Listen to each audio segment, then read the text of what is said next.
claro que o Flamengo é melhor. É claro que o fato de pegar o Flamengo agora, quando o trabalho do Tite está começando, e na única oportunidade que a gente teve de ver o Flamengo, os sinais foram bons, em alguns momentos até melhores do que bons. Flamengo e Vasco vive momentos distintos nesse Brasileirão 2023, né? O Flamengo vem tentando se consolidar agora no G4 com a chegada de Tite, né? Venceu o jogo passado em cima do Cruzeiro por 2-0. E o Vasco da Gama, né? Vem de vitória também em cima do Fortaleza jogando em casa, né? Com esse resultado do Vasco, venceu o Fortaleza de 1-0 e até saiu da zona de rebaixamento, né? Com a derrota do Santos. Então aquilo vai ser um clássico muito bom de assistir. Um clássico, obviamente, que cada um tá disputando uma coisa nesse campeonato. O Flamengo disputando a vaga direto para a Libertadores, né? E possivelmente um título, que é raro isso acontecer, mas pode acontecer, né? Ali vai depender muito do Botafogo tropeçar. E o Vasco tentando se distanciar ao máximo dessa zona de rebaixamento. Esse clássico pode definir bastante coisa, né? Ou uma arrancada do Flamengo aí para um possível título, que é muito raro, ou o Vasco tentar se distanciar mais ainda desse Z4, né? Então, um clássico que o Maracanã vai estar cheio, as duas torcidas apoiando ambos os times, né? E aquilo, vai ser um jogaço. Tite e Ramon Dias no Maracanã, primeira vez que Tite e Ramon Dias vão estar no Maracanã dirigindo suas respectivas times, né? Então, vambora mais um vídeo aí. Vai deixando o seu like, que o palpite também ajuda. 3-1 Mengão, vambora! Brasileiro, em que todo mundo parece que começa a viver uma boa fase e aí se encontram esses dois times. Ou seja, alguém ali, se não for empate, vai sair ferido. Só que o empate para o Vasco, num momento como esse, já não tem jeito, né? Já dói. A gente falava, né, quando o Vasco estava numa posição pior e jogando pior do que atualmente, que a conta do Vasco era cruel, porque o time tinha que ter um aproveitamento muito melhor nas rodadas que ainda restavam, e agora, obviamente, faltam menos rodadas, para conseguir escapar. Mas o nível de jogo, a forma como o time do Vasco se apresenta, oferecem, por que não, uma boa expectativa para esse clássico. É claro que o Flamengo é melhor. É claro que o fato de pegar o Flamengo agora, quando o trabalho do Tite está começando, e na única oportunidade que a gente teve de ver o Flamengo, os sinais foram bons, em alguns momentos até melhores do que bons. Não é algo que você possa comemorar, porque talvez se aproxime até da falta de sorte. Mas é o que tem. A tabela reservou esse clássico para essa data, o Flamengo fez a reformulação, trocou a comissão técnica, o Tite aceitou assumir ainda em 2023 e o segundo jogo dele vai ser um clássico com o Vasco da Gama, que também tem motivos para se sentir bem agora, o trabalho do Ramon Dias encaixando, os jogadores comprometidos com a missão principal, o time respondendo em campo, ganhando de adversários como, por exemplo, o Fortaleza. Agora, o Vasco não está na zona de rebaixamento? Não está. Mas tem times com a mesma pontuação que estão. Tem gente com 31, 32, Bahia, Cruzeiro, Corinthians, Internacional. Em caso de insucesso dessas equipes na rodada, e se o Vasco vencer o clássico, as coisas mudam assim, no espaço de um fim de semana. E aí todo mundo se sente melhor, tem mais confiança para seguir nessa missão. O problema é que o Flamengo também tem os seus objetivos e o ambiente melhorou aparentemente bastante. Pois é, uma coisa é muito certa, esse finalzinho de Campeonato Brasileiro vai ser muito legal de se ver essa briga contra o rebaixamento. Essas duas vagas, a gente pode colocar assim, né, André Kfouri, que ainda estão ali, porque colocar ali o Coritiba e o América Mineiro, a situação é muito difícil. Isso ao que parece, as duas últimas têm dono já. Parece que sim.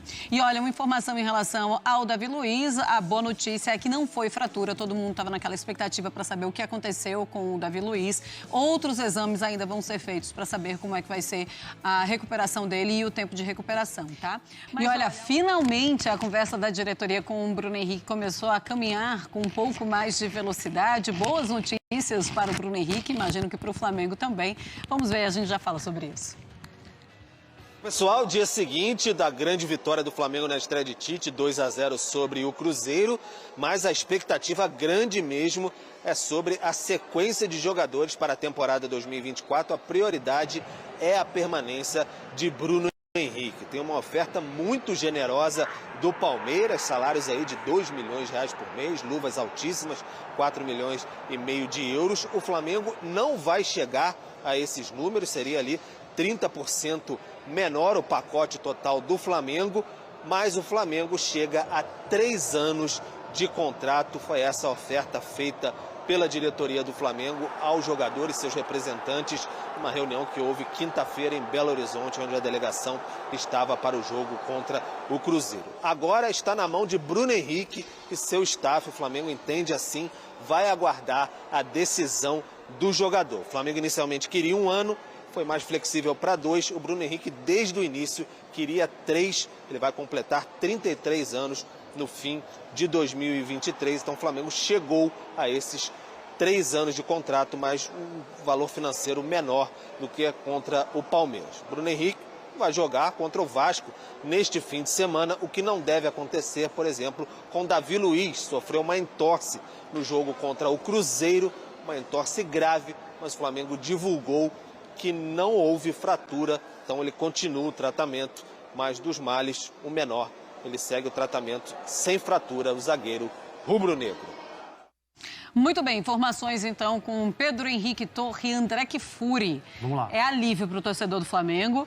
Eu acho que é alívio também para o Bruno Henrique, porque a partir do momento que eles chegam nesse ano de contrato, esses 3 anos de contrato, que era o que ele queria, eu acho que ele fica com essa tendência de continuar no Flamengo muito maior, né? Vamos tentar dividir a questão, né? O assunto para o Bruno Henrique, o arquivo X, né, era o 3º ano de contrato. Sim. Que o Flamengo não tinha nem aceitado colocar na conversa ainda. E a proposta do Palmeiras já incluiu isso porque, é evidente, mesmo que o Palmeiras quisesse apenas bagunçar a cabeça do Bruno Henrique ou fazer o Flamengo gastar mais dinheiro nessa competição entre eles, que é dentro e fora do campo, entre esses 2 clubes, é claro que o Palmeiras teria de oferecer ao Bruno Henrique algo que o Flamengo não tinha oferecido, senão não adianta nada entrar na conversa, né? Não tem efeito nenhum. Então o Palmeiras já jogou a carta do 3º ano. O que acontece? Era o esperado. O Flamengo se sentiu obrigado a jogar essa mesma carta. Claro. É uma carta variável, 2 mais 1, né? O 3º ano seria dependendo de como fosse o período anterior. Ele teria de merecer, né, por critérios pré-estabelecidos, esse 3º ano de contrato. Só que o Palmeiras tem um 4º ano nessas mesmas condições. Sim. E esse 4º ano, evidentemente, ele representa muito em remuneração. O Bruno Henrique nunca teve dúvida, no Flamengo ou em outro lugar, ele ia ser muito bem remunerado, ia ser titular, ia ter uma figura de protagonismo para onde ele fosse. A questão é, ele queria essa estabilidade, Sim. Ele queria poder se planejar junto com a sua família, direito dele. Parabéns ao Bruno Henrique por ter conseguido isso praticamente sem fazer nada. Foi exatamente o que aconteceu. E agora ele, ao que se disse ao Flamengo que vai conversar com a sua família, com a sua mulher, seus familiares. Isso pode ser muito bom. As pessoas estão adaptadas ao Rio de Janeiro, aqui seguimos. Ou isso pode ser um jeito de encerrar a conversa de uma outra forma. Talvez até retirando-se da responsabilidade. Olha, minha família resolveu tomar outro caminho. Vamos aguardar. O Flamengo cruza os dedos. O Palmeiras também. Pois é uma novela que também tem data para terminar. Não vai demorar muito não, no final do ano, um pouquinho antes do final do ano, a gente vai saber o que é que vai acontecer com o Bruno Henrique. Se vai para o Flamengo ou quem sabe, né, para o Palmeiras. Quantas vezes a gente falou aqui da complexidade do vestiário do Flamengo. E o Pedro, nessa entrevista, ele confirma, como muitos outros jogadores também já confirmaram. Primeiro passo o Tite já deu, que parece que é ganhar esses jogadores, André. Talvez não tenha ganhado a todos, né, mas é que algumas figuras do futebol, a trajetória delas, a carreira, o significado que elas têm na indústria do esporte, nos relacionamentos, nas questões de imagem, tudo isso chega antes dele. Então, no momento em que o Tite discutia se ia assumir agora ou se não ia, seu representante, né? E aí, quando resolveu assinar o contrato para começar a trabalhar, a reputação do Tite, tudo que ele representa, já chegou ao ninho do urubu e ao ambiente dos jogadores antes do Tite colocar o pé lá. E todo mundo se conhece, todo mundo se fala, todo mundo sabe como as outras pessoas são, como trabalha, como não trabalha, do que gosta, do que não gosta. Hoje, assim, as coisas sempre, as informações sempre andaram rápido, hoje elas andam ainda mais rápido. Então, eu me lembro da gente ter conversado sobre isso ontem ou anteontem, o vestiário do Flamengo, como todo vestiário de jogadores consagrados, muito bem remunerados, com ambições, alguns com mais fome e outros com menos. Todos os vestiários compostos por figuras assim são vestiários difíceis para trabalhar. Especialmente para uma pessoa, para o treinador, que tem que dar uma notícia, tem que tirar, tem que substituir, tem que não escalar, às vezes tem que se desgastar, tem que falar mais alto. Então fica aquela coisa, alguns amam, outros nem tanto, outros odeiam. Mas arrumar a confusão, criar o desgaste é algo que não acontece com algumas figuras. Eu acredito que com o Tite esse tipo de coisa não vai acontecer. Finalmente, essa novela aí entre Flamengo e Bruno Henrique pode estar chegando ao fim, né? O Flamengo cedeu a proposta, vamos dizer assim, né? A contraproposta do Bruno Henrique, e o Flamengo está disposto a dar 3 anos de contrato para o jogador, né? E agora o jogador vai conversar com a sua família e decidir qual vai ser melhor a opção. Ou aceitar a proposta do Palmeiras, que eu acho meio difícil, né? Mesmo tendo os valores surreal, ou ficar no Flamengo para continuar sua idolatria dentro do clube, né? E continuar vivendo feliz até o final da sua carreira, que pode ser daqui a 3 anos, né? É aquilo, o Flamengo acabou cedendo mesmo, né? O André Kfouri chegou a dizer. O Flamengo acabou cedendo os 3 anos acabou cedendo para dar 3 anos para o Bruno Henrique, principalmente porque o Palmeiras entrou na jogada com uma proposta surreal, né? De 3 mais 1, 4 anos no total. Então é aquilo. Obviamente que o Flamengo, uma hora ou outra, iria ceder. Ou era o Bruno Henrique, ou era o Flamengo. Obviamente que o Flamengo precisa mais do Bruno Henrique do que o Bruno Henrique e Flamengo, né? Ou vice-versa. Não sei. Mas é aquilo. Sabemos que o Flamengo perdendo o Bruno Henrique, se perdesse o Bruno Henrique, né? Seria uma perda gigantesca, né? Sabemos que o Bruno Henrique, após a sua lesão aí, após ele retornar da sua lesão grave que ele teve no joelho, é o melhor jogador do Flamengo em 2023, né? Do segundo semestre pra cá, quando ele voltou a jogar bola. Não, acho que ele voltou a jogar bola em maio, no início do Brasileirão, se não me engano, foi em abril mais ou menos, né? É isso mesmo, ele voltou contra o Coritiba no início do Brasileirão, né? Então, de lá pra cá, ele se recuperou, então, desde maio, abril, ele vem sendo o melhor jogador do Flamengo nesse campeonato, ou até na temporada também, né? Junto ali com o Ayrton Lucas, teve altos e baixos, né? Mas faz parte. E agora falando sobre o clássico. Um clássico muito bom de se assistir. Cada time, né, tem o seu objetivo nesse campeonato. O Flamengo ainda tentando se consolidar aí o mais rápido possível dentro do G4 e possivelmente se conseguir manter uma arrancada aí nessa reta final. Torcendo também para tropeço do Botafogo, para quem sabe sonhar com um título, né? Como disse o Tite, é um sonho mesmo distante, mas é um sonho matematicamente possível. E o Ramon Dias, né? Ele já tá com uns 7, 8, 9 jogos aí no Vasco aí, né? Conseguiu resgatar o Vasco da Gama. O Vasco da Gama saiu, voltou, saiu de novamente.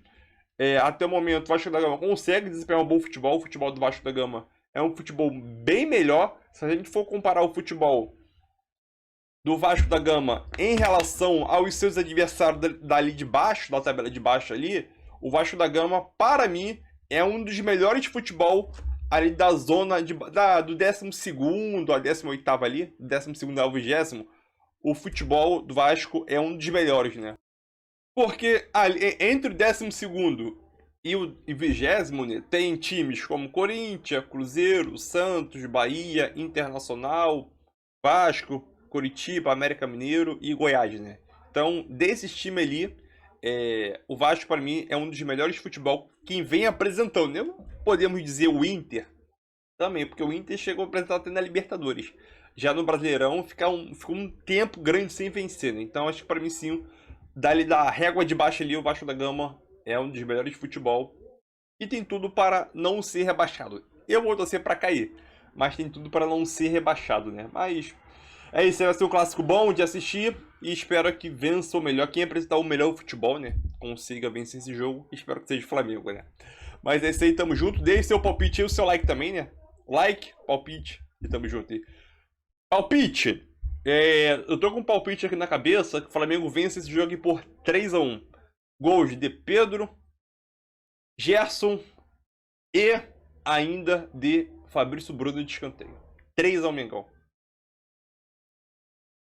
Deixe seu like aí, o seu like ajuda demais. Se inscreva no canal também para não perder nenhum conteúdo sobre o nosso Flamengo. e até os próximos vídeos. Tamo junto. Muito obrigado por você estar assistindo até esse momento aqui. E valeu, valeu, valeu, valeu. Valeu, tamo junto.